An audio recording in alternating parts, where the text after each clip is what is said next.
मेद धातु। तो मेद धातु में हम लोग देखेंगे डेफिनेशन ऑफ मेद धातु। मेदयति स्निहति अनेन इति मेदा। इसका मतलब होता है जो भी बॉडी को ल्यूब्रिकेट करता है उसे मेद धातु कहा जा सकता है। मेद धातु वही है मॉडर्न साइंस के अनुसार जो येलोइश फ्लैट ग्लोब्यूल्स जो हम लोग डिसेक्ट करने पे बॉडी के स्किन के अंदर मिलते हैं हमें, वही मेद धातु है। सिनोनिम्स यानी पर्यायवाची शब्द मेद धातु के मासज, मासतेज, वासवपगोद, ये सब सिनोनिम्स है मेद धातु के। अब हम लोग देखेंगे लोकेशन ऑफ मेद धातु। तो लोकेशन क्या क्या क्या है? लोकेशन है through out the body, around every organ है, और डीप लेयर में है स्किन के डीप लेयर्स में मेद धातु है, जिसे सुपरफिशियल फेशिया भी कहा गया है।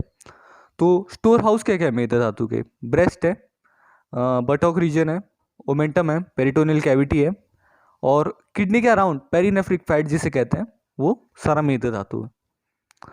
मेद व स्रोतस के एक श्लोक लर्न रखना है आपको सुश्रुत का। मेद वह द्वे तयोर्मूलम कटि वृकोच। वृको मीन्स किडनी एंड कटि मीन्स वेस्ट रीजन। सो जो दो रूट्स हैं मेद व स्रोतस के वो है कटि और वृक। कटि और वृक।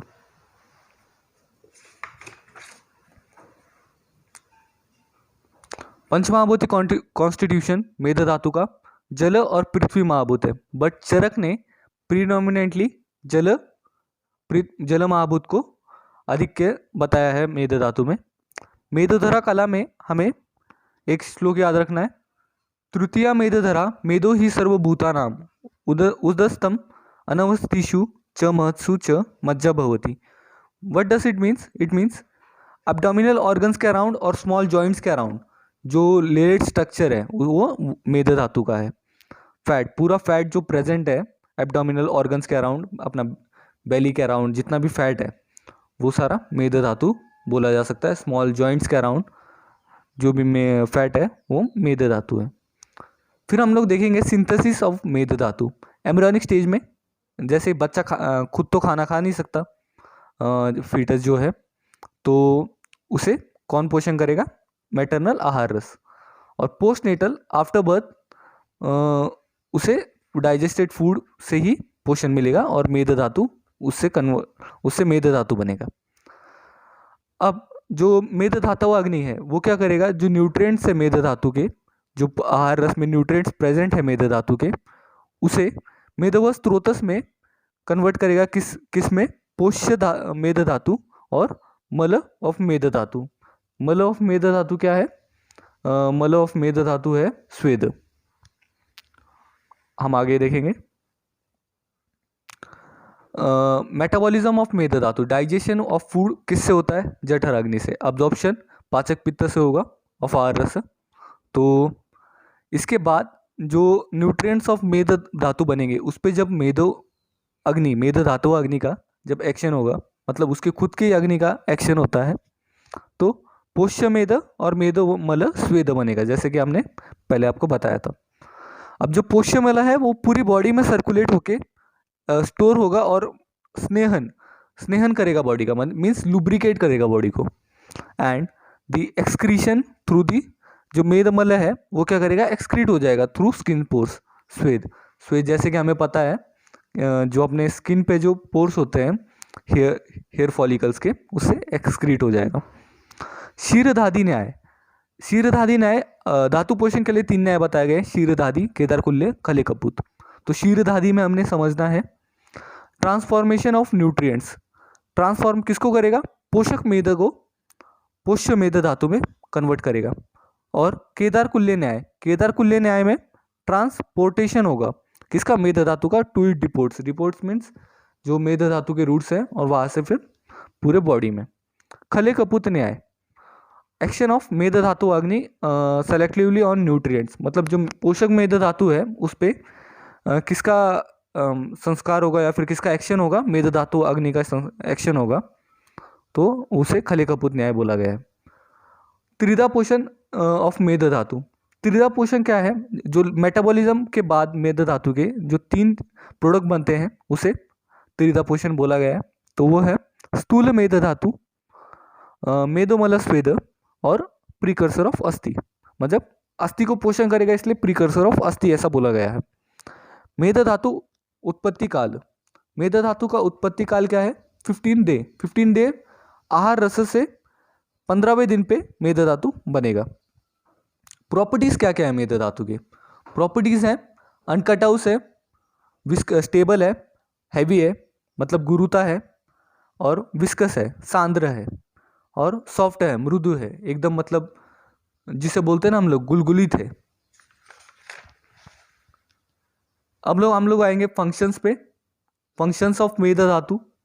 तो मेद धातु का जो मेन फंक्शन है, जो श्रेष्ठ कर्म है, स्नेह मेदस्य श्रेष्ठ कर्म। तो मेद धातु का जो मेन फंक्शन है, मेन रोल है, वो है स्नेह, जो जिसका मतलब होता है लुब्रिकेट करना, एवरी बॉडी पार्ट को लुब्रिकेट करना ताकि उसका वियर टियर ना हो वो, और मतलब उसे और पोषण मिलता रहे, और उसकी जो फंक्शनिंग है वो स्मूथली चलती रहे, पूरी बॉडी में सॉफ्टनेस बनी रहे और फ्लेक्सिबिलिटी से बॉडी वर्क करती रहे। अब जो दूसरा मेन फंक्शन है वो है अगले धातु को पोषण करना। जैसे हमें पता है रस रक्त मांस मेद अस्थि मज्जा शुक्र, तो मांस के बाद आता है मेद, मेद के बाद आता है अस्थि, तो अस्थि धातु को पोषण करने वाला वो है मेद धातु। और जो अंजलि प्रमाण बताया गया है चरक के अनुसार वो है 2 अंजलि। और फीचर्स क्या है मेद धातु सारता के? अगर मेद धातु सारता के पर्सन में फीचर्स देखेंगे हम लोग, वर्ण स्वर नेत्र केश लोम नख दंत ओष्ठ मूत्र पुरुषेषु विशेष स्नेह मेद सारनाम, ससारता वित्त ऐश्वर्य सुख उपभोग प्रदनानि आर्जवम सुकुमार उपचारितम च आचेष्टे। जिसका मतलब होता है ऐसा पर्सन उत्तम सारता, जो मेद का जो उत्तम सारता वाला पर्सन है उसमें क्या होगा, देखिए glowing complexion on and sweet wise होगा। वर्ण स्वर नेत्र मीन्स जो उसकी वर्ण होगा, मतलब जो वॉइस होगा वो अच्छा होगा, कॉम्प्लेक्शन अच्छा होगा, आइज है उस पर्सन के वो अनकटआउस होंगे, मतलब स्निग्ध होंगे, हेयर नेल्स लिप्स ये सब बहुत सॉफ्ट होंगे और स्मूथ होंगे,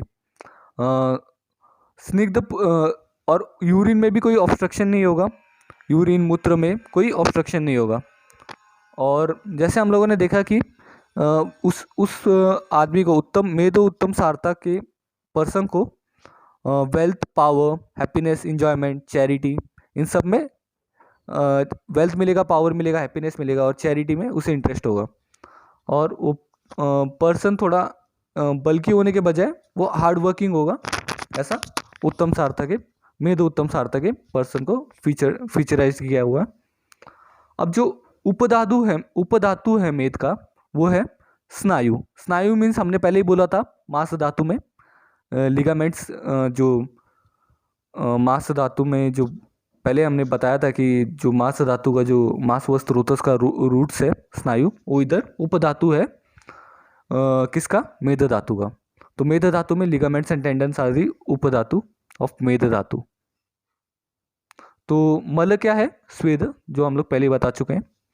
अब डिसऑर्डर्स क्या क्या होते हैं? अब वृद्धि होगी तो त्वद्व नम मेदस तथा श्रमम अल्प्यपि चेष्टिते श्वासम स्पीकस तनो उदर लंबनम। What does it means?